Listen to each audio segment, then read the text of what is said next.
Have you ever found yourself sweating profusely during a job interview or at a crucial moment, even though your hands and mind were prepared and ready for action?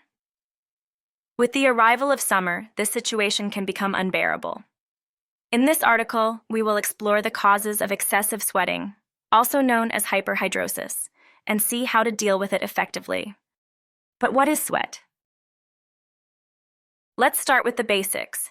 Sweat is a liquid produced by the sweat glands, essential for maintaining a stable body temperature. There are two main types of sweat glands, eccrine and apocrine. Sweating is a natural and vital process for our body, but when it becomes excessive, it can turn into a serious problem. But why does sweat stink? Sweat itself has no odor. It is the interaction with bacteria on the skin that causes the odor. Apocrine glands produce sweat that is particularly nutritious for bacteria, which in turn produce odorous molecules when they break down the proteins and fats in sweat. In contrast, sweat from eccrine glands, which is composed primarily of water and mineral salts, does not provide the same nourishing environment for bacteria and therefore does not generate odor. Several factors can influence the smell of sweat, making it more intense or unpleasant. Diet. Foods such as garlic, onion, curry, and strong spices contain compounds that can be eliminated through sweat, accentuating the odor. Stress. Stress can stimulate the apocrine glands, increasing the production of protein and fat-rich sweat, which bacteria convert into odorous molecules. Hormones.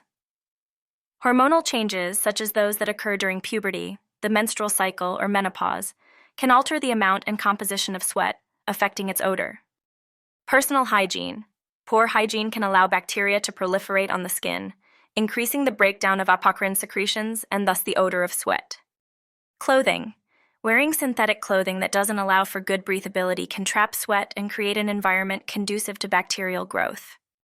But why do I sweat too much? The amount of sweat produced can vary greatly from person to person, even in the absence of specific factors such as medications or particular situations.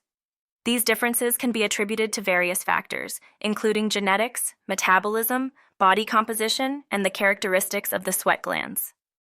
Excessive sweating is not only a physical problem, but can directly affect the social and work life of those who suffer from it, causing embarrassment and stress. In some cases, worrying about sweating can absorb a lot of mental energy and make it difficult to carry out daily activities, especially in less familiar contexts. In more severe cases, excessive sweating can lead to a reduction in self-confidence and avoidance of social situations. The best way to treat hyperhidrosis is to consult your doctor, who can evaluate your specific case and recommend the most appropriate treatment. Some useful solutions to reduce the bad smell of sweat can also reduce the amount of sweat, such as adopting a balanced diet and wearing appropriate clothing. In conclusion, hyperhidrosis is a condition that can profoundly affect the quality of life of those who suffer from it, but there are several solutions to manage it. With the right approach, it is possible to significantly reduce the discomforts associated with excessive sweating. With that said, if you enjoyed the video, please like and subscribe to the channel to stay up to date. Thanks, and until next time.